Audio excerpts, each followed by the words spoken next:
أعوذ بالله من الشيطان الرجيم بسم الله الرحمن الرحيم والفجر وليال عشر صدق اللہ رسول نبی الکریم.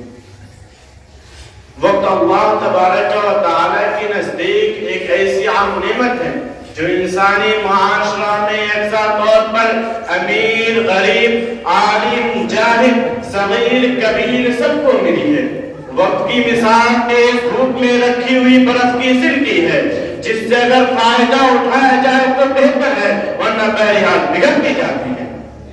اس وقت مسلم معاشرہ میں عام طور سے صحت کی آفت کا شکار ہے. یورپی معاشرہ مغربی معاشرہ اپنی تمام تر خامیوں اپنی تمام تر کمزوریوں کے باوجود وقت کا قدردان ہے. اپنی ہی زندگی کو باقاعدہ ایک نظام کے تحت گزارنے کا پابند بنا ہوا ہے. یعنی جو گاؤں جو گلیاں جو شہر وقت کی قدر کرنا جانتی ہے صحراؤں کو گلشن بنا دیتی ہے فضاؤں کو اپنا قبضہ جما لیتی ہے عناصر کو مسخر کر دیتی ہے پہاڑوں کا جگر پاش کر لیتی ہے اور زمانے کے زمانے قیادت سنبھالنے کی قوت رکھتی ہے. لیکن جو گاؤں جو گلیاں جو شہر وقت کو ضائع کر دیتی ہے وقت انہیں ضائع کر دیتا ہے. ایسی قوم ایسی گاؤں ایسی گلیاں ایسا شہر کو غلامی کی زندگی بسر کرنے کو مجبور کر دیتی ہے اور دین و دنیا دونوں اعتبار سے خسارے میں رکھتی ہے.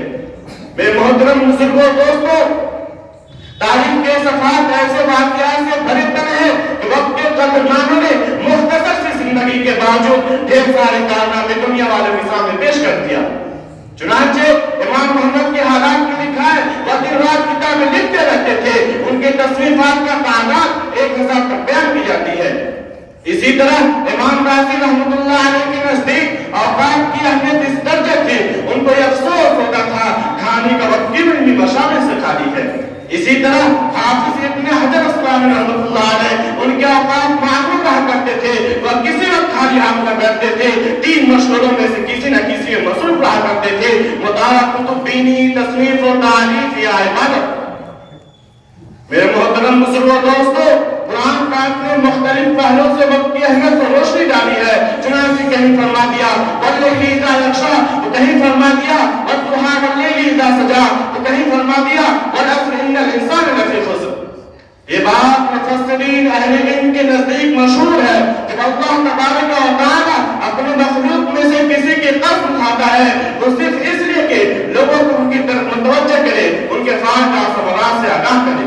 میرے محترم بزرگوں دوستو اگر ہم نے ان حقائق کا اعتراف ہے تو کیوں نہیں ان کی قیمت وصول کر کے ان کا حق ادا کر دیتے. اگر روزانہ 10 صفحات کا مطالعہ کرتے تو سال بھر میں 7,500 صفحات مطالعہ کر سکتے تھے. اگر روزانہ 24 گھنٹوں میں سے 1 گھنٹہ علم کے لیے کر لیتے تو 10 سال میں 1 گھنٹہ علم پڑھ سکتے تھے. لیکن ایسا ہم نے نہیں کیا. وقت جیسے پیش پاہ دولت کو اندھا دھون لٹایا اتنا لٹایا کہ ہم خود لٹ گئے ہماری جوانی لٹ گئی ہماری فراغت لٹ گئی. سب سے بڑی چیز یہ ہے ہماری پوری زندگی لٹ گئی. انہی چند باتوں میں اپنی تقریر کو ختم کرتا ہوں. دعا ہے کہ اللہ تبارک و تعالی ہم تمام مسلمانوں کو وقت کی قدر کرنے کی توفیق عطا فرمائے. وما علینا الا البلاغ.